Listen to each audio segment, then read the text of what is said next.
Chapter 3। पहले थोड़ा सा टाइम लगेगा, इनकम फ्रॉम अदर सोर्सेज को कर लेते हैं तो थोड़ा एथिक्स कर चले चले बस। नहीं नहीं जो है नहीं सारे पढ़ा देते, कोई मसला नहीं।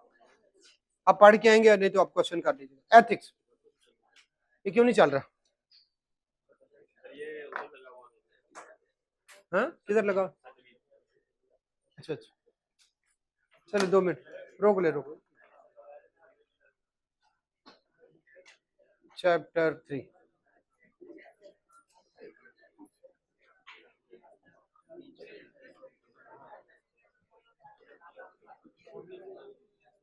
हमको 8 मिनट लग गए आ जाते आते। क्या हुआ?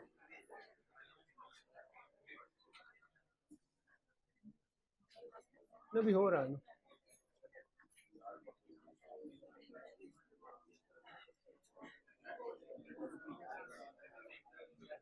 चलो बेटा जल्दी से बेटा। अच्छा इसको थोड़ा सा ओवरव्यू इसका ले लें। एथिक्स बेसिकली 4 बंदों की हमने देखनी है। नंबर 1 टैक्स, जो बस बेटा आवाज नहीं, टैक्स लेजिस्लेटर, वो बंदे MNA वगैरह जो है अपना मिनिस्टर वगैरह जो कानून बनाते हैं। नंबर 1 उनको कैसा कानून बनाया जाए, इनके लिए बेहतरीन canon of taxation. Canon of taxation जो इकोनॉमिक्स में आपने पढ़ा था, इनके लिए बेहतरीन एथिक्स है। ठीक है, तो हम कौन से वाली पढ़ेंगे? 4 कैनन्स हैं एडम स्मिथ की और 4 और हैं। ये वाली बात समझ। ठीक है, 4-5 और हैं, तकरीबन 8 से 9 कैनन ऑफ टैक्सेशन हम पढ़ेंगे, हमारा ये वाला कंप्लीट हो जाएगा। दूसरा है जो टैक्स इंप्लीमेंट कराते हैं, ये कौन है? FBR वाले। ठीक है, FBR वाले, PRA वाले, SRB वाले, ये वाले लोग जो टैक्स इंप्लीमेंट करवाते हैं, उनके लिए एथिक्स। ठीक है, तीसरे नंबर पे टैक्स पेयर के लिए एथिक्स, जो हम आप हैं, जैसा हम आप लोग जो है, इनके लिए एथिक्स। और आखिरी जो टैक्स प्रैक्टिशनर है उसके लिए। ज्यादा टेक्निकल ये है टैक्स प्रैक्टिशनर के एथिक्स। ठीक है, ये तो हमें पता चल गया। इसको सबसे पहले हम साइड पे करते हैं, खत्म करते हैं, आई जी पढ़ लेते हैं, एक नजर में ही पढ़ लें। ठीक है, सबसे पहले एथिक्स का क्या मतलब है? फेयरनेस, फलां फलां फलां। ये एथिक्स फॉर टैक्स लेजिस्लेटर, जो कानून बनाने वाले हैं, उनके क्या एथिक्स हैं, उनको किन बातों का ख्याल रखना चाहिए। लें जी, कैनन ऑफ टैक्सेशन, इसमें सबसे पहला equality, those who earn more should pay more, ज्यादा इनकम ज्यादा टैक्स, कम इनकम कम टैक्स। कैनन ऑफ सर्टेनिटी, पता हो, full knowledge about the amount of tax payment, taxpayer को पता हो कब कहां कितनी पेमेंट करनी है, और गवर्नमेंट को भी पता है किस से कितनी पेमेंट कब वसूल होगी। सर्टेनिटी। ओके, फिर कौन से वाला? कन्वीनियंस, टैक्स पे करना इजी हो, कन्वीनियंट हो, टैक्स पेयर के लिए फ्रेंडली हो, इधर से बैठ के ऑनलाइन पेमेंट कर दे। Okay, canon of economy, tax collect करने की कॉस्ट शुड बी मिनिमम। ये ना ऑफिसर 1 करोड़ रुपया सालाना सैलरी ले रहा हो, टैक्स 80 लाख इकट्ठा करके दे, ज्यादा होना चाहिए। तो जो कॉस्ट है वो कम से कम हो और जो कलेक्शन हो वो ज्यादा से ज्यादा हो। कुछ और कैनन्स हैं। नंबर 1 प्रोडक्टिविटी, थोड़े टैक्स ज्यादा रेवेन्यू। ये ना हो 150 किस्म के टैक्स हुआ, टोटल लाख रुपया इकट्ठा हो। ठीक है, ले जी, थोड़े टैक्स ज्यादा रेवेन्यू। ठीक है, तो क्या? Fewer tax with large revenue. बाकी आप पढ़ लीजिएगा, ये मेन बात। इसका उलट है कैनन ऑफ डाइवर्सिटी, इतनी किस्म के टैक्स हों कि कोई बच ना पाए। वो क्या है? थोड़े नंबर ऑफ टैक्सेस, थोड़ी वैरायटी, टैक्स ज्यादा इकट्ठे करें। और इसमें क्या करें? इतनी तो वैरायटी हो ना कि बंदे बच ना पाए। जैसे आप डायरेक्ट टैक्स नहीं देते, बट आप इनडायरेक्ट टैक्स में फंस जाते हैं।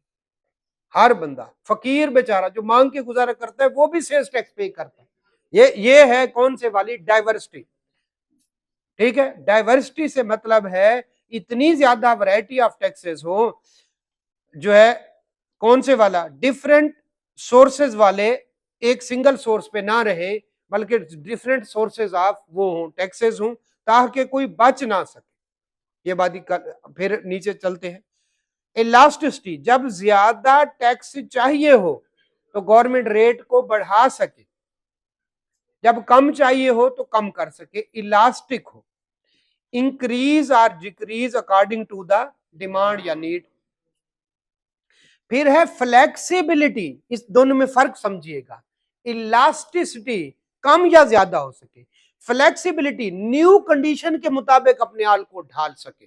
जैसे फ्रीलांसर 8-10 साल पहले नहीं थे तो इन पे टैक्स भी नहीं था, फ्रीलांसर आए तो नया टैक्स भी आ गया, ठीक है, कि इन पे भी टैक्स लगेगा। ये क्या है, फ्लेक्सिबिलिटी। और गवर्नमेंट को कम टैक्स चाहिए तो 15% रेट, और ज्यादा चाहिए तो 20% कर दे, ये क्या कहलाता है, इलास्टिसिटी। इलास्टिसिटी इंक्रीज या डिक्रीज हो सके, और flexibility adjust to new condition. Corona आया तो कुछ लोगों पे टैक्स छोड़ दिया, ये लोग अफेक्टेड है इनको छोड़ दे, न्यू कंडीशन के मुताबिक। नए कुछ लोग हैं जैसे उबर है, करीम है, ये अमेज़न है, ये अभी रिसेंटली आई है ये चीजें, तो इन पे अभी इस दफा टेमू और उबर इन पे, सॉरी टेमू और ये दूसरा कौन से वाला है, एक दूसरा कौन से वाला है, अमेज़न, अलीबाबा, इन पे अभी इन्होंने टैक्स लगाया। तो अभी जो टैक्स लगा है वो क्या है, फ्लेक्सिबल टैक्स है, उसने नई कंडीशन के मुताबिक खुद को ढाल लिया। और आखिरी कौन से वाला, सिंपलिसिटी, टैक्स को इतना सिंपल होना चाहिए कि आम बंदा समझ सके। ये बात क्लियर है जी? ये हमारा कोई फायदा नहीं ना फिर, ठीक है, ये मुल्क का फायदा है। चले हम कुछ और कर लेंगे, कोई मसला नहीं, ठीक है। ले जी आ गया। अब बच गए, ये तो लेजिस्लेटर वाला हो गया, कैनन ऑफ टैक्सेशन। अब है टैक्स इंप्लीमेंटिंग अथॉरिटी, ठीक है। अब जरा सुनिएगा, इनको मैं बताने लगा। दूसरे वाला टैक्स इंप्लीमेंटेशन जो करते हैं उनको, उनके लिए एथिक्स। मसला क्या होता है, इनके पास पावर्स होती है। पावर क्या है, किसी बंदे को नोटिस भेज सकते हैं। पावर क्या है, नोटिस के बदले में किसी बंदे के असेसमेंट को चेंज, आपने पढ़ा, कर सकते हैं। पावर क्या है, किसी बंदे को जो है ये उसकी इनकम को बढ़ा सकते हैं, किसी बंदे के एक्सपेंसेस को कम कर सकते हैं, किसी बंदे को नोटिस भेज के जो है, इवन कुछ कानून पे ये है उनको जुर्माना लगा सकते हैं, पेनल्टी, डिफॉल्ट सरचार्ज लगा सकते हैं। इससे भी आगे बात, कुछ ऐसे भी कानून है अगर आप उनकी खिलाफ वर्जी करें तो आपको जेल भी हो सकती है। तो ये सारी इनके पास क्या मौजूद है, पावर मौजूद है।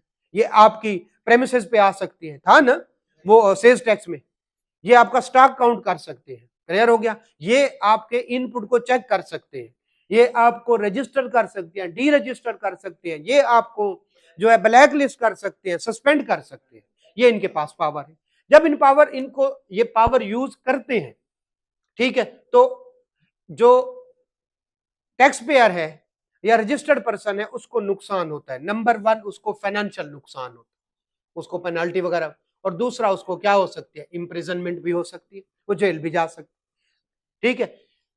फिर उनको चाहिए कि अपनी पावर्स को सही तरह से इस्तेमाल करें, फेयर रहें, ठीक है। तो वो 4 पिलर्स दे दिए कि इन पे ये अपनी पावर्स को रखेंगे, इन 4 पिलर के थ्रू गुजारेंगे, ट्रांसपेरेंट रहेंगे। ये नहीं होगा एक के लिए एक कानून, दूसरे के लिए दूसरा कानून। ये अपनी डिस्क्रिशन को यूज नहीं करेंगे, ठीक है, मेरी मर्जी, सर जी उसको तो टैक्स नहीं लगा, मुझे लगा दिया, सर जी उसको एग्जम्पशन सर्टिफिकेट दे दिया, मुझे नहीं दिया, मेरी मर्जी, ठीक है। वो कहता है करप्शन, ये सारी चीजें ये करते हैं, क्लियर हो गया। तो इनको 4 पिलर दे दिए, उन 4 पिलर से जो हटते हैं तो कुछ प्रॉब्लम आती। फिर उन्होंने बता दिया कि जो ये टैक्स इंप्लीमेंट अथॉरिटी है, कमिश्नर है, डिप्टी कमिश्नर है, एफबीआर है, चीफ कमिश्नर है, इनको कैसा होना चाहिए। दोबारा से, नंबर 1 इनके पास पावर्स होती है, उनको उनकी वजह से इनका नुकसान होता है। 4 पिलर दे दिए, 4 पिलर से हटेंगे तो कौन से मसाइल हैं और इनको कैसा होना चाहिए, ज़ाहिर उन 4 पिलर को फॉलो करना चाहिए। तो ये हमारा क्या होगा, टैक्स इंप्लीमेंटेशन अथॉरिटीज जो है उनके लिए कौन से वाले एथिक्स हैं जी, पढ़ते ले जी। एथिक्स फॉर टैक्स एडमिनिस्ट्रेटर, और कौन से वाला, टैक्स इंप्लीमेंटिंग अथॉरिटी। सबसे पहले कि इनके पास कौन कौन सी पावर्स होती हैं। Number, power to collect tax, समझ गए, okay. Power to change the method of accounting, ये आपको पता है, कैश से, ठीक है, okay. Power to make assessment of tax, किसी के best judgement assessment, provisional assessment, amended assessment, clear हो गया।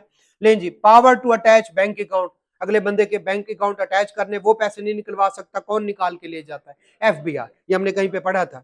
लें जी, power to seize the property, वो आप देखा ताला लगा जाते हैं कि ये जो सीज कर गए हैं जो है प्रॉपर्टी, अब इसको कोई ओपन नहीं कर सकता, तो बड़ी पावर है उनके पास। Authorities can misuse above power, जिसकी वजह से टैक्स पेयर का क्या नुकसान होता है। नंबर 1, उसकी प्रॉपर्टी या इनकम का नुकसान होता है।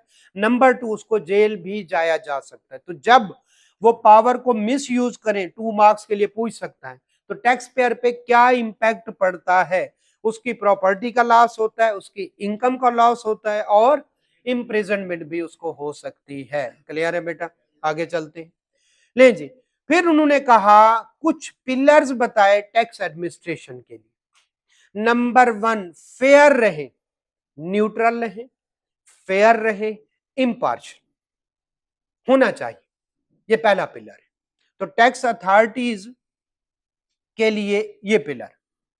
दूसरा, ट्रांसपेरेंट, सबको नजर आए, पहले नोटिस भेज दें और वो नोटिस आईआरएस पे भी आ जाए। ये नहीं है बड़े आप जाएंगे और आपका क्या बैंक अकाउंट अटैच करेंगे, नहीं, जो भी हो रहा होगा पहले नोटिस आएगा, फिर शो काज आएगा, फिर ऑर्डर आएगा, अपील का टाइम दिया जाएगा, आप चाहें तो अपील में जा सकते हैं, जो भी है सारा कुछ क्या हो रहा है, ट्रांसपेरेंट है, सबको नजर आ रहा है। ये नहीं है पहले दिन जाके अकाउंट में से पैसे निकलवाए। फिर क्या, अकाउंटेबिलिटी, वो जो भी करते हैं उनके लिए उनको ठहराया जाता है। इनके जितने भी केसेस होते हैं उनमें से कुछ केसेस चीफ कमिश्नर सेलेक्ट करता है, बकायदा उनका ऑडिट होता है। इस बंदे को तुमने नोटिस भेजा था 40 करोड़ का और बाद में तुमने 2 लाख रुपए ले लिए उससे, और तुमने 40 करोड़ का इसको नोटिस भेजा था और कुछ भी रिकवर नहीं किया। तुमने इसको 40 करोड़ का नोटिस भेजा तो उस बेचारे के टोटल एसेट इतने नहीं बनते। तो वो बाज दफा किसी से ज्यादती भी कर जाते हैं, बाज दफा किसी से रिश्वत लेके उसको हद से ज्यादा। तो है उनकी क्या होनी चाहिए, अकाउंटेबिलिटी, ताकि स्टॉप करप्शन, नेपोटिज्म और मैल एडमिनिस्ट्रेशन, ताकि ये रोकी जा सके। और आखिरी कौन से वाला, इक्विटी, सबके लिए इक्वल। इस बंदे को एग्जम्पशन सर्टिफिकेट दिया और इसका सेम केस है तो इसको भी मिलना चाहिए। सैलरी वाला आसानी से पकड़ा जाता है, क्यों, राइज को कह दिया सैलरी वालों का टैक्स काट ले, लेकिन बिजनेस वाला औखा पकड़ा जाता है। ठीक है, तो बिजनेस और सैलरी वाले को बराबर ट्रीट करें। है क्या, ये वाला बहुत बड़ा मसला है। हमारी सैलरी वाले हैं 28% टोटल इकोनॉमी का, और वो 98% टोटल इकोनॉमी का टैक्स दे रहे हैं। बिजनेस वाला हाथ ही नहीं आता। कौन हाथ आया हुआ है, सैलरी वाले, उनको तो इक्विटी नहीं है। इक्विटी क्या है, जरा जो ये जो येलो में लिखा हुआ है जरा उसको पढ़ें। Similar situated tax payer should be taxed in the same way by the, एक जैसी कंडीशन तो एक जैसा टैक्स। सैलरी वाला 2 लाख रुपए, सॉरी सैलरी वाला 15 लाख रुपए कमा रहा है और बिजनेस वाले को पकड़ते नहीं, टैक्स सारा किससे लिए जा रहे। वापस चलते हैं, दोबारा से मैं इनको रिवाइज करता हूं। नंबर 1, फेयरनेस समझ आ गई, ट्रांसपेरेंसी समझ आ गई, अकाउंटेबिलिटी, उनका भी एहतसाब होना चाहिए, और आखिरी कौन से वाला, इक्विटी, सबको बराबर ट्रीट करें, दोनों इक्वल फुटेज पे है। एक कहता है मुझे एग्जाम सर्टिफिकेट नहीं देते, दूसरे को दे देते हैं। ओ भाई, दोनों का केस सेम था, या तो दोनों को हाँ करो या दोनों को ना कह दो। ये क्या नहीं हो रहा, इक्विटी नहीं हो। ले जी, 4 पिलर्स ऊपर वाले, जब उनमें कोई एथिकल इश्यूज आते हैं तो फिर क्या क्या आते हैं। नंबर 1, वो करप्शन करते हैं, करप्शन की तो डेफिनेशन भी आपको पता होगी। ले जी, फिर क्या होता है, कॉन्फिडेंशियलिटी या सीक्रेसी का मसला होता है। क्यों, किसी को कहा यार तुम बताओ ये कैसे तुम अपना कॉस्ट ऑडिट करवाओ, उसने करवा दिया, उसने सारा कुछ बता दिया। कोक वाले ने कोक वाले का डाटा उठा के पेप्सी वाले को बेच दिया कमिश्नर ने, ये बहुत बड़ा प्रॉब्लम है।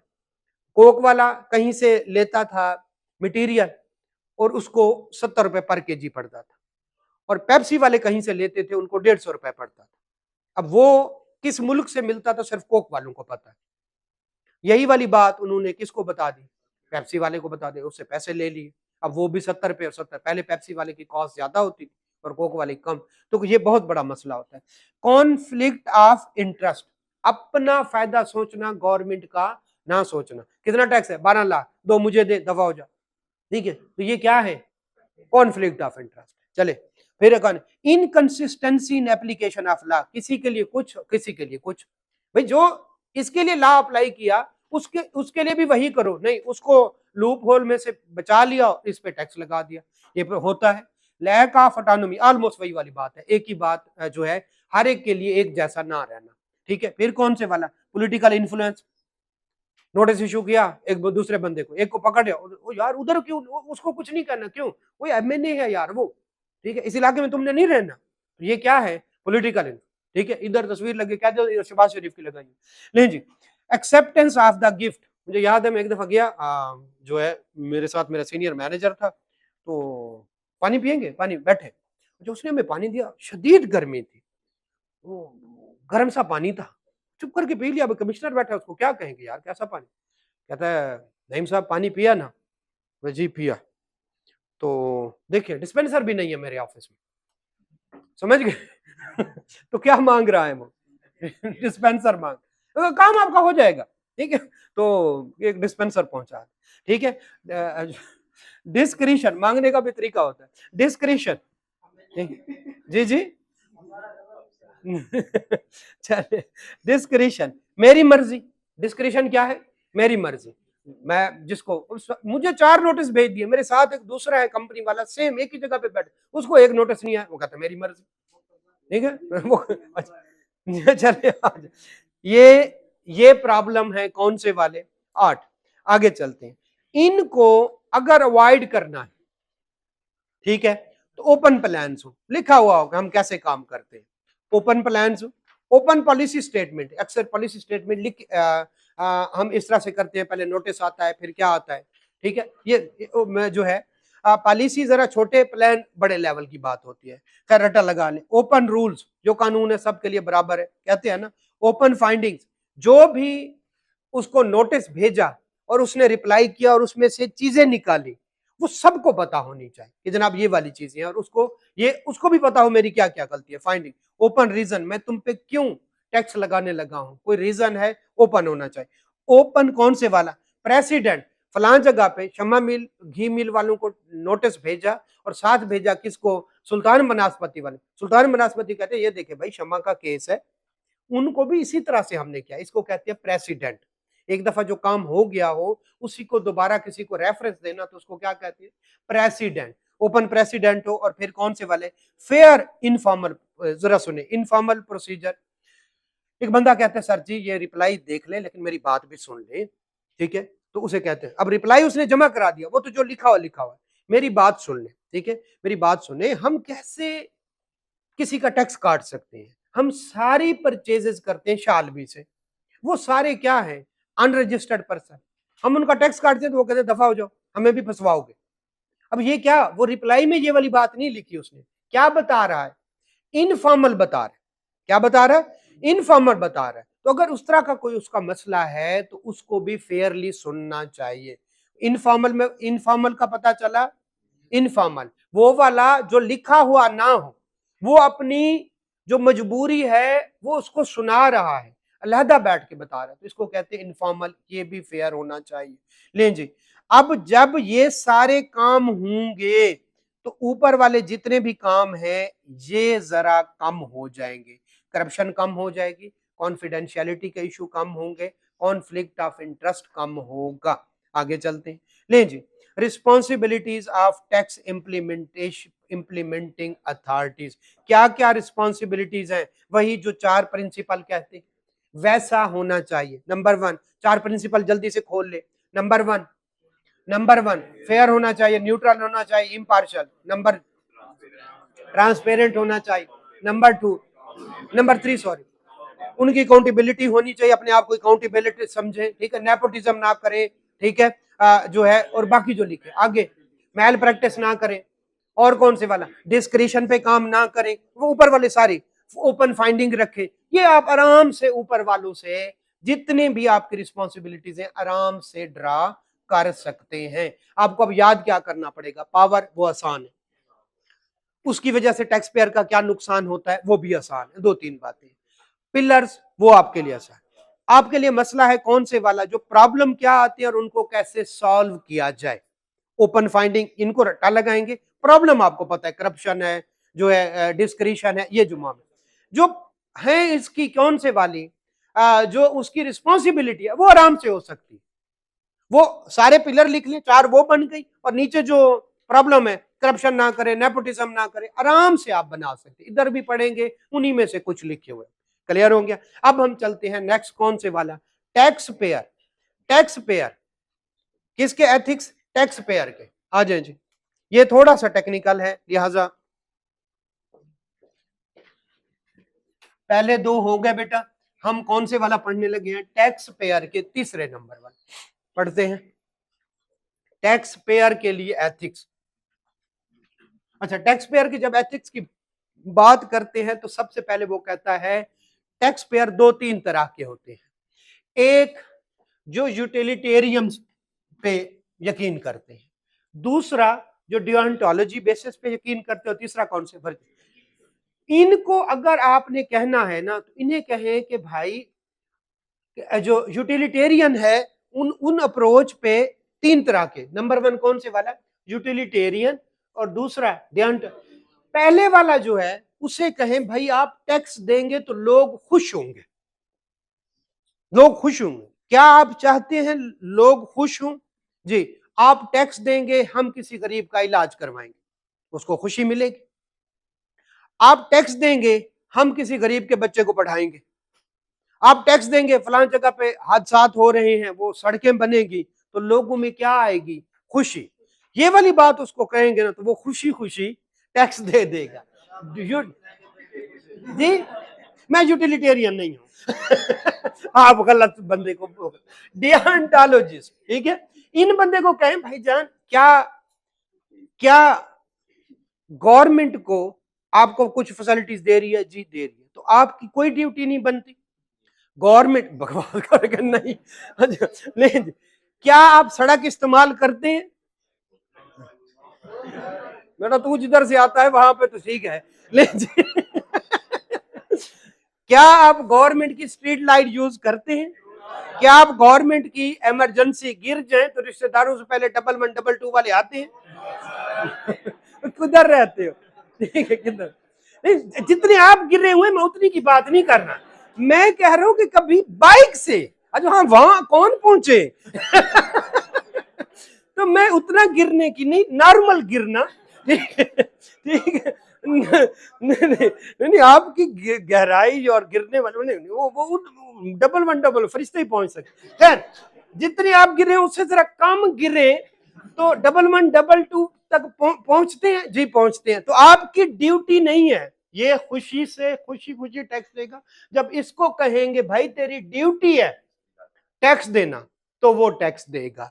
और ये जो है ना वर्च्यू एथिक्स, इसको कहते हैं क्या आपको ईमानदारी पे भरोसा नहीं है, जी है, तो ईमानदारी से टैक्स दें, ठीक है। तो अगर आप टैक्स नहीं देते, देखिए वो कहते हैं कि अगर रियासत नमाज से जब तक ना रोके तो रियासत के साथ चले।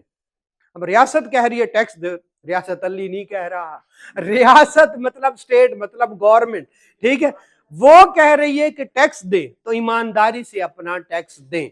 अगर आप टैक्स नहीं देते तो ये बेईमानी होगी। क्लियर हो गया। चले नीचे एक एग्जांपल लिखिए, वो पढ़ने तो हमें ज्यादा हो गया।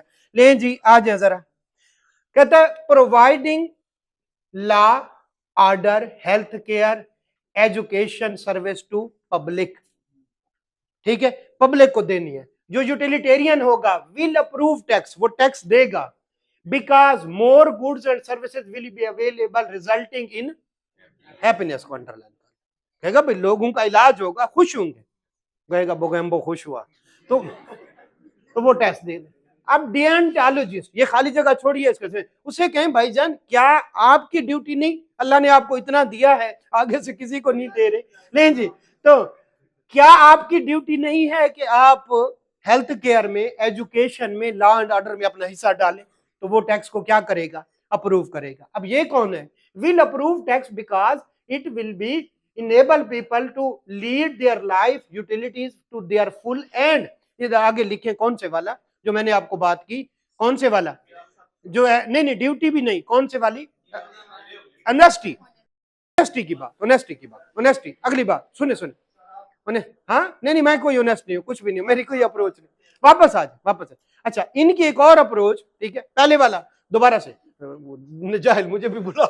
अच्छा, यूटिलिटेरियन क्या कहते हैं कि खुशी, ये क्या कहते हैं ड्यूटी, ये क्या कहते हैं ऑनेस्टी। इसके और भाई आप टैक्स देंगे ना, का गरीब का बच्चा पढ़ेगा और अपने टैलेंट को बेहतर यूज कर सकेगा। ठीक है, दो बातें इसमें, वंस टैलेंट और कौन से वाला ऑनेस्टी, इसमें दो बातें लिखी। अब जरा पढ़ते हैं, जो है वो कहता है क्या करेंगे, live and utilise their talent to full. वो अपने टैलेंट, देखिए एक बच्चा है वो नहीं पढ़ सका, मैं खुद जहां से आया हूं तकरीबन 150 घर थे, ठीक है, वो बाकी नहीं पढ़ सके, मुझसे कहीं ज्यादा बेहतर थे वो। जब हम प्राइमरी में गए उसके बाद वो निकलते गए, ठीक है, मैं पढ़ गया, मैं कुछ बेहतर हो गया, आज भी जाए तो बेचारे वही खेतों में ही काम कर रहे हैं। तो वो अपने टैलेंट को सही यूज, एक हकीकत है, ये चीज उसको बताएं। भाई आप पैसे देंगे हॉस्पिटल बनेंगे, आप पैसे देंगे स्कूल बनेंगे, और लोग अपने टैलेंट को बेहतर यूज कर सकेंगे, और ये आपकी ईमानदारी को भी साबित करता है। तो नंबर 1 यूटिलिटेरियन क्या करते हैं, किसको हैप्पीनेस की तरफ, और ये कौन से वाला ड्यूटी की तरफ, ये कौन से वाला ऑनेस्टी। और अगर आप पैसे देंगे तो अगले लोगों का टैलेंट ज़ाया नहीं जाएगा, वो अपने टैलेंट को सही। जरा इसको दूसरी एग्जांपल पढ़ते हैं, helping the needy and poor with tax money. ये कब अप्रोच करेगा, जब वो कहेगा कि जनाब इक्वल डिस्ट्रीब्यूशन होगी और लोगों के दरमियान क्या होगी, खुशी आएगी। ये कब करेगा, जब इसको क्या कहेंगे, भाई ड्यूटी है आपकी गरीबों की। और ये कब करेगा, approve the tax care less fortunate, it's जो विर्चू है, विर्चू मतलब ऑनेस्टी है, और फिर साथ में क्या है, आप उनकी पुअर की जो है मदद करेंगे, तो वो अपना टैलेंट फुल यूज करेंगे। अगर इसको इस अप्रोच से पढ़ेंगे तो ये याद होंगे, अगर इनको इस अप्रोच से नहीं पढ़ेंगे तो फिर ये याद नहीं होंगे। Number 1 utilitarianism, number 2, number 3 utilitarian किस पे बिलीव करता है, और दूसरे वाला, तीसरे वाला। ये बात लिखेंगे तो ही आप इसको पढ़ सकेंगे, वरना ये खिचड़ी बन जाता है। अब आगे चलते, आगे कहता है दो तरह के। अब हमने एथिक्स नहीं पढ़े, अभी तो हम देख रहे हैं। अच्छा, अब इसको एथिक्स के साथ किस तरह से जोड़ना है भाईजान, क्या ईमानदाराना काम करना एथिक्स नहीं है? यस है। गरीबों की मदद करना, अपनी ड्यूटी पूरी करना, ठीक है, और लोगों को खुशियां देना, क्या ये एथिकली हमारी जिम्मेदारी? यस है। तो ये 3 बंदों से ऐसे टैक्स निकलवाया जाएगा। अगली जो बात है वो है टैक्स अवॉइडेंस और tax evasion. Tax avoidance, avoid करना, कानून के लूप होल्स देख के। जैसे मैं आपको, एक बंदा है, उसने उसका एक बेटा एक बेटी, उसने बेटे के नाम पे बिजनेस शुरू किया, पूरा टैक्स देना पड़ेगा। बेटी के नाम पे तो उसको वुमेन इंटरप्राइजेस वाला 25% मिल जाए। ये टैक्स अवॉइडेंस है, चोरी नहीं कर रहा। आम जगह पे वो लगाते हो, ठीक है, आपने काम करना, स्टार्टअप करें और उसको किसके साथ, बोर्ड के साथ रजिस्टर करें, पाकिस्तान सॉफ्टवेयर एक्सपोर्ट बोर्ड के साथ। आपको 100% 3 साल के लिए जो है वो क्या मिल जाएगी, 100%। ये टैक्स अवॉइडेंस है। आपने बिजनेस करना ही करना है तो किसके साथ, पाकिस्तान सॉफ्टवेयर एक्सपोर्ट बोर्ड। ये गवादर में जो जाके, ठीक है, वो ग्रीन फील्ड वगैरह या इस तरह का मामला है, तो आप कहीं पे लगा रहे हैं, आप ग्रीन फील्ड इंडस्ट्री क्यों नहीं लगा लेते? तो आपको 5 साल के लिए आप एलिजिबल पर्सन बन जाए, आपको 25% टैक्स क्रेडिट मिल जाएगा। आपने कंपनी, आपकी जो है, आपने कंपनी रजिस्टर कराई और कंपनी का क्या है 29%, आपने एओपी नहीं करवाई क्योंकि वो 45% तक चला जाता। तो आपने कंपनी इस वजह से रजिस्टर्ड करवाई कि क्या कर सके, मैं 45 की बजाय कितना दूं, 29%। ये सारे क्या है, अवॉइडेंस। अवॉइडेंस लॉ के अंदर रहते, खुद अवॉइड करना। और एवेजन क्या है, चोरी करना, सेल पूरी ना बताना, अपने एक्सपेंसेस को वो करना, एक्सपेंसेस पे टैक्स नहीं कटा फिर भी उनको क्लेम कर लेना, ठीक है। इसी तरह से ये क्या है, टैक्स अवेजन। अवॉइडेंस और एवेजन में समझ आए तो ये आपको एग्जांपल देगा, इधर से ही क्वेश्चन बनेगा।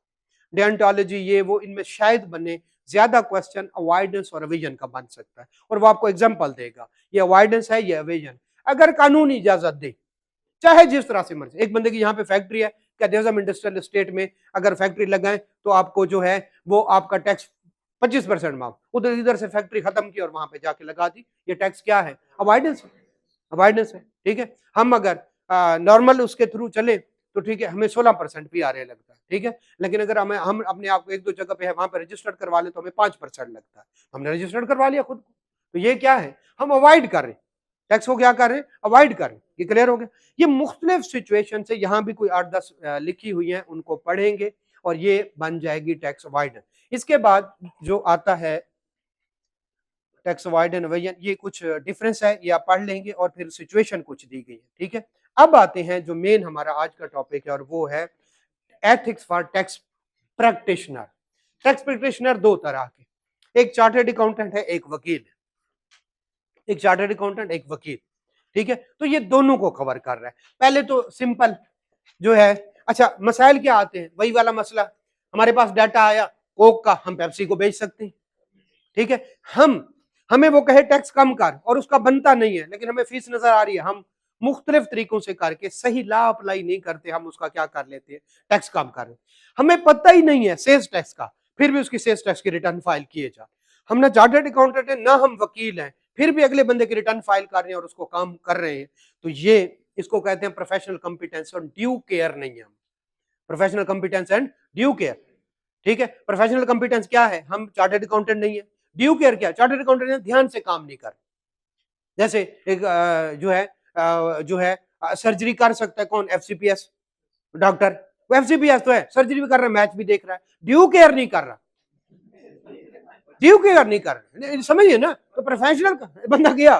ठीक है, professional competence and due care, professionally competent भी हो और काम भी ध्यान से करे, रिव्यू करे, अगर अपने सबऑर्डिनेट से करता है तो रिव्यू करवाए। क्लियर? चंद एक बातें लिखी हुई है, पहले वो पढ़ लेते हैं, फिर इसकी असल उसकी तरफ जाएंगे जो हमें असल मसला आता है। पहला क्या है? इंटेग्रिटी, स्ट्रेट फॉरवर्ड और ऑनेस्ट हो, ईमानदार।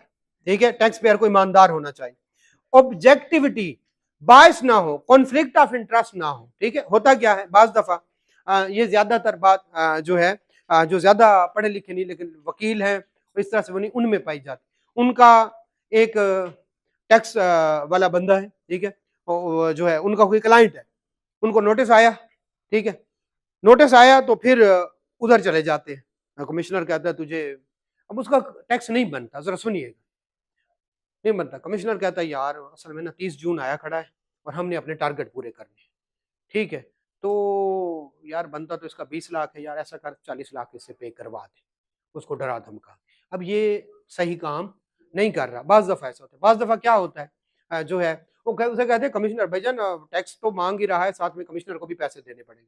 अब कमिश्नर को देने हैं समझ ले 10 लाख, अब इसकी कोई रसीद तो होती नहीं, 20 लाख मांग रहा है कमिश्नर, ठीक है, तो बाकी 10 लाख अपनी जेब में। ये मतलब जो है चार्टर्ड अकाउंटेंट निस्बतन इस तरह से नहीं करते, लेकिन ये प्रैक्टिस भी मुख्तलिफ चल रही होती। खैर वापस आते, ऑब्जेक्टिविटी, फिर कौन से वाली? कॉन्फिडेंशियलिटी, कोक वाली एग्जांपल। आपके पास भी तो डाटा आता है ना, आपके पास भी तो डाटा आता है। इसी तरह से professional competence, FCPS, due care, match नहीं देखना, ठीक है। इसी तरह से आप चार्टर्ड अकाउंटेंट ओके हैं, काम भी ठीक करें, क्वालिफिकेशन तो है आपके पास, काम भी ठीक करें। और आखिरी कौन से वाला? Professional behaviour. चार्टर्ड अकाउंटेंट ऐसा होना चाहिए जैसे चार्टर्ड अकाउंटेंट को होना चाहिए। ये चार्टर्ड अकाउंटेंट जा रहा था, किसी जो है बाइक वाले को गालियां दे रहा है, तो यार चार्टर्ड अकाउंटेंट ऐसे होते हैं, खुदा के बंदे, ऐसा है, ऐसा है, ठीक है। नहीं नहीं, इसको कहते हैं फाइनेंशियल मैनेजमेंट, कंजूसी नहीं कहते। अच्छा ठीक है, तो प्रोफेशनल बिहेवियर, ठीक है, कैसे ऐसा काम ना करे विच डिस्क्रेडिट द प्रोफेशन। जैसे इसाकदार साहब सारे कहते हैं यार वो चार्टर्ड अकाउंटेंट क्या काम कर रहे हैं, ले जी आगे चलते। ऐसा कोई काम ना करे जिससे प्रोफेशन की बेइज्जती हो। अब हमारा मेन टॉपिक, अगले 15 मिनट हम इस पे लगाएंगे। ले जी जी जी बोले बोले, बोल के चुप हो गए। नहीं जी, आ जाए, चले चल जी जी, अच्छा चल ले जी, ओके ओके ओके चले। अच्छा, अब नेक्स्ट जो पढ़ने लगे हम वो ज्यादा ऑडिट से रिलेट करता है, ऑडिट से रिलेट करता है। अब है क्या, जो ये टैक्स, अगर चार्टर्ड अकाउंटेंट है वो ना सिर्फ टैक्स की सर्विस देते हैं बल्कि वो ऑडिट भी करते हैं, और ना सिर्फ ऑडिट होता है बल्कि ये 3 डिपार्टमेंट है, एडवाइजरी डिपार्टमेंट भी होता है। अब एक मेरे पास क्लाइंट आया है और वो मुझसे ऑडिट करवा रहा है, मैं उसकी गलतियां निकाले जा रहा हूं टैक्स की। वो कहेगा भाईजान फिर टैक्स ही आप कर लो, टैक्स भी आप भी देख लिया करो ना, आप एक्सपर्ट हैं। तो ठीक है, अच्छा उसका सॉफ्टवेयर सही नहीं चल रहा था, मैं कहा यार सॉफ्टवेयर तुम्हारी की रिपोर्ट ठीक नहीं आ रही, अगर आपके पास है जी है तो आप हमें सॉफ्टवेयर लगा दें। तो ये कौन से वाली सर्विसेज है, एडवाइजरी सर्विसेज, या उसकी एससीसीपी का काम, ठीक है, वो फॉर्म ए फॉर्म 9 वगैरह वो फाइल करना। तो ये 3 डिपार्टमेंट होते हैं। अब ये मसला क्या है जिसका हम जो पढ़ने जा रहे हैं, ऐसा क्लाइंट जिसका हम ऑलरेडी ऑडिट कर चुके, और जब हम ऑडिट पढ़ेंगे तो उसका हम ऑडिट नहीं कर रहे होंगे, उसको टैक्स की सर्विसेज दे रहे होंगे।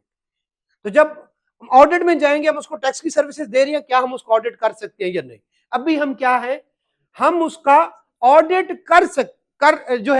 ऑडिट कर रहे हैं, क्या हम उसको टैक्स की सर्विसेज दे सकते हैं या नहीं दे सकते, क्योंकि हम क्या पढ़ रहे हैं, टैक्स पढ़ रहे हैं, टैक्स पढ़ रहे हैं, ठीक है। लेकिन मैं मेनली ऑडिट पढ़ रहे हैं, अच्छा तो मेनली क्या जिसको ऑडिट दे रहे हैं सर्विसेज, क्या हम उसको टैक्स की सर्विसेज दे सकते हैं या नहीं, क्योंकि हम एथिक्स किसके पढ़ रहे हैं, टैक्स के। नंबर 1 ये कॉन्फ्लिक्ट ऑफ इंटरेस्ट है या नहीं। नंबर सुन, ऑडिट होता है जाके चीजों को चेक करना, अब चेक कर रहे हैं और साथ में उसको टैक्स की सर्विसेज भी दे रहे हैं। टैक्स की सर्विसेज 3 तरह की, पहले ये कंसेप्ट सुनिए। नंबर 1 उसकी आप रिटर्न फाइल करते, इनकम टैक्स। अब रिटर्न टैक्स ईयर कब खत्म होता है, 30/6/2025। रिटर्न कब फाइल करें, कंपनी की जो है वो दिसंबर में होती, ऑडिट 31/12/2000, 6 महीने बाद हिस्टोरिकल डाटा का हम पहली सर्विस देते हैं, उसकी इनकम टैक्स की रिटर्न फाइल करते हैं। लेकिन ये हिस्टोरिकल डाटा होता है, जो हो गया वो 30 जून तक। अब हमारे पास तो मुर्दा आया ना, हम उसका कुछ खास फर्क नहीं पड़ेगा, यानी हम उसका ऑडिट बाद में करें भी सही या पहले ऑडिट कर रहे हूं और रिटर्न फाइल करें तो कोई खास फर्क नहीं पड़ेगा, क्योंकि ऑडिट और अकाउंट्स कब खत्म हो गया, 30/6/2025 या उसके कुछ अरसा बाद खत्म हो, रिटर्न काफी देर बाद हो। दूसरी हम उसको सर्विस देते हैं, कौन से वाली, हम उसकी अकाउंटिंग एंट्रीज प्रिपेयर करते हैं। जैसे उसने कहा सर जी मुझे एक बात तो समझ आती है, कैसे जनाब, परचेजेस डेबिट, ठीक है, और बैंक क्रेडिट, लेकिन मैंने तो उसको 118 दिया, मेरी परचेजेस उसमें कितनी है, 100 रुपए की, बाकी किधर जाएंगे? तो आप कहोगे ये तुम्हारा सेल्स टैक्स रिसीवेबल है, तुम्हारा एसेट है, आप ये करके दे रहे हो। या फिर एक डेफर्ड टैक्स होता है, ठीक है, वो एक IAS 12 है, ठीक है, क्योंकि आपकी डेप्रिसिएशन में और अकाउंटिंग की डेप्रिसिएशन के रेट में फर्क होता है। अगर रेट में फर्क आता है तो डेप्रिसिएशन की अमाउंट में फर्क, डेप्रिसिएशन की अमाउंट में फर्क तो रिटर्न डाउन वैल्यू में फर्क। इसको कहते हैं कभी हम पहले ज्यादा टैक्स पे कर देते हैं, कभी हम बाद में, तो कभी हमारा डेफर्ड टैक्स एसेट बनता है और कभी लाइबिलिटी, वो एक लंबी बात है, खैर वो एंट्री भी आप करके देते। अच्छा उसको नहीं पता 29% है 30% है, ये जितना टैक्स लगाना, टैक्स राइज वाले मुझे पे कर रहे हैं सैलरी, उनको नहीं पता जज साहब का टैक्स कितना विदहेल्ड करना। अगर ये सर्विसेज आप दे रहे हैं अकाउंटिंग एंट्री की, तो अब ये बताएं ये 30 जून के बाद कर रहे होंगे या हर ट्रांजैक्शन के साथ, हर ट्रांजैक्शन के साथ आप इन्वॉल्व हैं, ये वाली बात समझ गए। अच्छा तीसरा जो काम करते हैं उनको आता है नोटिस, और आप उसका रिप्लाई बनाते हैं, इसको कहते हैं कंप्लायंस। तो ये 3 सर्विसेज दे रहे होते हैं यूजुअली, रिटर्न की, अकाउंटिंग और नोटिस आया। अच्छा जरा सुने, अब आप करने गए ऑडिट, ऑडिट करने गए तो आप कहते हैं ये किस बेवकूफ ने ये 18 रुपए सेल्स टैक्स रिसीवेबल लिखा है, वो कहते हैं सर आपने, इंसानों से गलतियां हो जाती हैं, अब ये कहे के क्या चले जाएंगे, अब बताएं सही ऑडिट करेंगे या नहीं? नहीं करेंगे। इसको कहते हैं थ्रेट है कि आप सही ऑडिट नहीं करेंगे। ये वाली बात समझ आई? या जो टैक्स की गलतियां होंगी वो आप नहीं निकालेंगे। क्यों? क्योंकि आप पे ही आनी है। जब भी आप कहोगे डेफर टैक्स गलत है, सेल्स टैक्स पेएबल, ये करे, ये इनको सैलरी पे की टैक्स नहीं काटा, सर आपने नहीं बताया था। यार हो जाती है गलतियां, कोई मसला नहीं, ये कहेंगे। इनको कहते हैं थ्रेट है। और थ्रेट डिफरेंट किस्म के होते हैं। ये है अपनी बात को खुद रिव्यू करना, इसको कहते हैं सेल्फ रिव्यू थ्रेट। ये वाली बात समझ आ गई? अच्छा, उसको आया नोट, अगर ये वाली सेल्फ रिव्यू थ्रेट समझ आ गया, अपने काम को खुद बंदा कभी भी उस तरह से नहीं देखता जिस तरह से दूसरे के काम को। ये वाली बात समझे? अपनी गलतियां नहीं, इसको कहते हैं सेल्फ रिव्यू थ्रेट। अब आगे चलते हैं। उसको नोटिस आया, आप उसके लिए गए, आप जज के सामने पेश हुए, ट्राइब्यूनल के सामने पेश हुए, हाई कोर्ट में, ये वाली बात, ये सारी जगह पे आप पेश हुए और हर एक को कह रहे हैं मेरा बंदा ठीक है, ये मेरा टैक्स पेयर बड़ा अच्छा है, ये तो कभी झूठ नहीं बोलता, ये तो टैक्स की, यही कहना है ना। जब उसके नोटिस का रिप्लाई तैयार करना है तो उसकी वकालत करनी। जब ये वकालत कर रहे हैं, अब ऑडिट करने गए हैं, उसमें से गलतियां निकली, दुनिया को कह रहे इंतहाई झूठा इंसान है। वो कहेंगे कुछ अरसा पहले तो आप, इसको कहते हैं एडवोकेसी थ्रेट। यानी अब गलतियां किस मुंह से निकाले? दुनिया को चीख चीख के कहते रहे इस जैसा शरीफ बंदा ही कोई नहीं। और अब कौन से वाला ये थ्रेट, कौन से वाला आएगा? Advocacy threat. यहां तक क्लियर है? तो यस, जब आप ऑडिट क्लाइंट को टैक्स सर्विसेज देते हैं तो कितनी किस्म की? नंबर 2, नंबर 3 कंप्लायंस, ये वो सारा कुछ। तो इस सूरत में एडवोकेसी थ्रेट भी हो सकता है और सेल्फ रिव्यू थ्रेट अपने काम को। एडवोकेसी, जिसको पहले अच्छा कहा उसको किस मुंह से बुरा कहो, या जिसको पहले बुरा कहा और रिपोर्ट खराब दे दी, ऑडिट रिपोर्ट, अब मैं उसको मैं कहूंगा इंतहाई अच्छा बंदा, जज कहेगा यार तो खुद रिपोर्ट में कह चुका है ये चोर है, अब तो किस मुंह से उसको डिफेंड करने आ गया। तो ये कौन से वाला है? Advocacy threat, self review threat, advocacy threat, और भी काफी सारे थ्रेट होते हैं, ऑडिट में पढ़ेंगे। यहां तक क्लियर है? आगे चलते हैं। अब वो कहता है कि मसला क्या है? मसला है ये थ्रेट मौजूद है, ये थ्रेट कम ज्यादा हो सकते हैं। जरा देखिएगा, पहली बात, अगर आप भी चार्टर्ड अकाउंटेंट हैं और क्लाइंट पे भी चार्टर्ड अकाउंटेंट बैठे हुए हैं, गलतियां कम होंगी या ज्यादा? तो ये थ्रेट क्या हो गया? कम हो गया। आप चार्टर्ड अकाउंटेंट है लेकिन टैक्स का डिपार्टमेंट बड़ा ही सख्त है, आप गलती करते हैं फौरन पकड़ लेते हैं, तो ये थ्रेट कम हो जाएगा। आप जो काम कर रहे हैं वो सारी इनकम ही एफटीआर वाली है और एक इनकम एनटीआर वाली है, किसमें गलतियां ज्यादा? एनटीआर वाली। एफटीआर तो सीधा टैक्स काट गया, उसमें तो कुछ करना ही नहीं, चाहे आप एंट्री करवाते भी रहे उसमें कोई गलती नहीं हो। तो कंप्लेक्स है सिस्टम या नहीं, उससे थ्रेट कम ज्यादा, ये वाली बात समझ आ? थ्रेट कम ज्यादा होते हैं। नंबर 1 जो है, अच्छा ये बताएं, वकील ये काम कर रहा है, एक चार्टर्ड अकाउंटेंट कर रहा है, एक चार्टर्ड अकाउंटेंट जिसका 20 साल का तजुर्बा है वो कर रहा है, किसकी सूरत में थ्रेट कम है? 20 साल वाले चार्टर्ड अकाउंटेंट। तो आपकी कैपेबिलिटी, क्लाइंट की कैपेबिलिटी, सिस्टम कैसा है, टैक्स अथॉरिटीज कैसी हैं, और आप एनटीआर हैं या एफटीआर के अंडर हैं, उसकी वजह से ये थ्रेट कम ज्यादा होते हैं। क्लियर हो गया? ले जी, क्या ये थ्रेट हूं तो आप ऑडिट करें या ना करें? डिपेंड करता है। अच्छा, एक और डिपेंड करता है, इसी में आगे बात निकाल लो। एक है प्राइवेट कंपनी, एक है पब्लिक कंपनी, किस में थ्रेट ज्यादा है? पब्लिक कंपनी में। प्राइवेट वाले तो खुद बैठे हैं ना सर पे। पब्लिक कंपनी मैनेजमेंट कोई और है, मालिक एक मर्दान का शेयर होल्डर है, एक कराची का, एक यूके में बैठा हुआ, तो ज्यादा थ्रेट किधर है?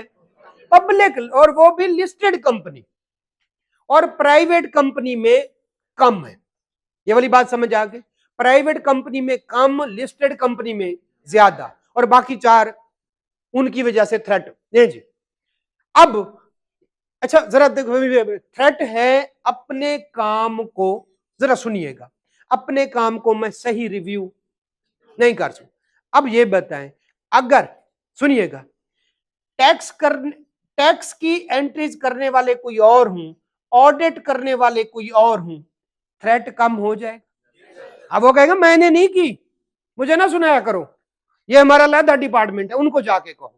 थ्रेट क्या हो गया, कम हो गया। अच्छा, अगर मैं ऑडिट करूं और आई कैप को रिव्यू करवा दूं, अब मैं गलती नहीं करूंगा, और मेरी अपनी भी गलती होगी तो भी मैं लिखूंगा सर गलती हो गई, आइंदा नहीं करेंगे, क्योंकि उसको किसने रिव्यू करना। ऐसी बातों को कहते हैं safeguards. When there is threat there should be some safeguards. Safeguards क्या है? ये सेफ गार्ड क्या है, कहते हैं साबुन का नाम। नहीं जी, तेरी प्रिसाइज डेफिनेशन पे लाना। अच्छा, इतनी मुख्तसर और जामे बात की। अच्छा नहीं जी, वापस है। सेफ गार्ड ये है कि कुछ चीजों को हम अपना के हम थ्रेट को कम कर सकते हैं। जैसे कोई कहेगा, अब मेरी फर्म टैक्स का डिपार्टमेंट अलग, ऑडिट वाला जब जाएगा, भाई सेग्रीगेशन ऑफ ड्यूटीज, टैक्स वाले और हूं, ऑडिट वाले कुछ और हूं, तो फिर वो टिका के चेक करेंगे। अक्सर आपस में इनका मुकाबला होता है, टैक्स और ऑडिट। किसी को रिव्यू करवा दो, ठीक है, किसी अपने पार्टनर को रिव्यू करवा दो जिसका काम ही रिव्यू करना हो, या किसको करा दो, आई कैप। इन सब कामों को क्या कहते हैं? Safe guard. सेफ गार्ड की समझ आ गई, थ्रेट की समझ आ गई, कौन सी सर्विसेज देते हैं समझ आ गई, किस सर्विस में ज्यादा थ्रेट है और किस में कम है, ये समझ आ गई। अब आगे चलते हैं, कुल मिला के अब डिसीजन करें। वो कहते हैं जो पब्लिक कंपनीज नहीं है, क्लियर हो गया, बल्कि यूं समझ ले, इनमें से अच्छा कौन सी सर्विस देनी चाहिए? सेल्स टैक्स रिटर्न की। सेल्स टैक्स की रिटर्न चूंकि हिस्टोरिकल बेस पे होती है, पहले बन चुकी होती है, हमारे पास आते हैं, हम जस्ट उसको उसमें से प्रोविजन निकाल देंगे, असल बैड डेट ऐड कर देंगे, उसमें से हम जो सेक्शन 21 को देखेंगे, जो खर्चे नहीं बनते होंगे उनको क्या करेंगे, निकाल देंगे, और रिटर्न फाइल, हम नई चीज ऐड नहीं कर सकते। लिहाजा वो कहता है इनकम टैक्स रिटर्न अगर आप फाइल कर रहे हैं उस बंदे की जिसकी आप ऑडिट भी करते हैं, तो आप ये सर्विस टैक्स की दे सकते हैं। पहली बात, इनकम टैक्स रिटर्न की सर्विसेज आप उस क्लाइंट को दे सकते हैं जो आपका ऑडिट क्लाइंट है। पहली बात क्लियर होगी। दूसरी बात पे आते हैं, क्या आप अकाउंटिंग एंट्रीज जिसकी करते हैं, ठीक है, इसके बारे में डिस्कस नहीं कर रहा यहां पे, क्या आप अकाउंटिंग एंट्रीज जिसके आप ऑडिट कर रहे हैं उसकी अकाउंटिंग एंट्रीज कर सकते हैं? वो कहता है अगर तो वो पब्लिक कंपनी नहीं है, सेफ गार्ड अपना के आप कर सकते हैं। Yes, there will be advocacy threat, खास तौर पर कौन से वाला threat? Self review threat, but safeguard अपना के आप ये वाली सर्विसेज दे सकते हैं। कौन से वाले सेफ गार्ड? किसी और को रिव्यू करवा दे। कौन से वाला? जो ऑडिट वाले और जो अकाउंटिंग एंट्री वाले हैं वो कोई और 2-3 और। क्लियर हो गया? ये वाली बात से आगे अब अगली बात सुनिएगा। अब कितनी हो गई? 2 तरह की। एक रिटर्न वाली, चाहे पब्लिक है चाहे क्या है प्राइवेट, सबको दे सकते रिटर्न की सर्विस। अब कौन से वाली? इस सर्विस को हमने डिस्कस ही नहीं करना। अब कौन से वाली सर्विस बच गई? अकाउंटिंग एंट्री वाली। वो कहता है अगर तो वो अनलिस्टेड या खास तौर पर कौन से वाली? Private company, not public company, तो उसको आप ये सर्विसेज दे सकते हो, लेकिन शर्त क्या है? अब आखिरी बच गई कौन से वाली? Public company. और इधर से सर्विस कौन सी बच गई? Accounting entry. नहीं दे सकते, नहीं दे सकते। आप कहते हैं कोई, वो कहता है अगर अमाउंट इमटेरियल हो। अब जब ऑडिट में जाएंगे मटेरियल इमटेरियल पढ़ेंगे, मटेरियल है तो नहीं दे सकते, इमटेरियल है यानी आपने साल में कोई एक एंट्री की थी कुछ 400-500 रुपए की, ठीक है, तो क्या आप उस बेस पे ऑडिट ना करें? या आप जिसका ऑडिट कर रहे हैं वो कहते हैं सर जी एक एंट्री पे अड़ा हुआ हूं, वो तो मुझे करा दो, अपने पैसे नहीं लेना। इमटीरियल अमाउंट की सर्विसेज दे सकते हैं और मटीरियल अमाउंट की सर्विसेज नहीं दे सकते। कुल मिला के क्या आपको पता है कि जो टैक्स प्रैक्टिशनर हैं वो कितनी तरह के, या वकील या चार्टर्ड अकाउंट? ज्यादा बात किसके बारे में? Chartered account. क्या उनके प्रोफेशनल ड्यू केयर ये होनी चाहिए। अब आगे चलते हैं। जब आप किसी ऑडिट क्लाइंट को टैक्स की सर्विसेज देते हैं तो 3-4 किस्म की, नंबर 1, नंबर 2, नंबर 3, हम इनको नहीं डिस्कस करें। अब आते हैं रिटर्न। अच्छा, जब आप ऑडिट क्लाइंट को टैक्स की सर्विसेज देते हैं कुछ थ्रेट्स आते हैं, सेल्फ रिव्यू थ्रेट, एडवोकेसी, बाकी थ्रेट भी होते हैं। एडवोकेसी इधर आता है, हम ज्यादा जोर किस पे लगाएंगे? Self review threat. लेकिन जब आप किसी को रिटर्न, चाहे लिस्टेड है अनलिस्टेड है, आप रिटर्न, इनकम टैक्स रिटर्न की सर्विसेज दे सकते हैं। कौन से वाली सर्विस देने से पहले सोचें, जो अकाउंटिंग एंट्री वाली, प्रिपरेशन ऑफ अकाउंटिंग एंट्री। अब अगर वो अनलिस्टेड या क्या है, प्राइवेट कंपनी है, यूं समझ लीजिए, जो भी उधर नाम लिखा होगा, पब्लिक इंटरेस्ट वहां पे लिखा हो, पब्लिक इंटरेस्ट की कंपनी नहीं, यानी पब्लिक के शेयर नहीं लगे हुए, तो आप उसको अकाउंटिंग एंट्रीज की सर्विसेज दे सकते हैं, लेकिन साथ में सेफ गार्ड अप्लाई। अगर आपकी है पब्लिक कंपनी और इमटीरियल है, दे सकते हैं, मटेरियल है तो आप नहीं दे सकते, और इमटीरियल हो तब भी आपने सेफ गार्ड अप्लाई करके सर्विस दे। क्लियर हो गया? एक दफा पढ़िएगा, कल मैं आपसे क्वेश्चन लूंगा इसके बारे में। जज़ाक।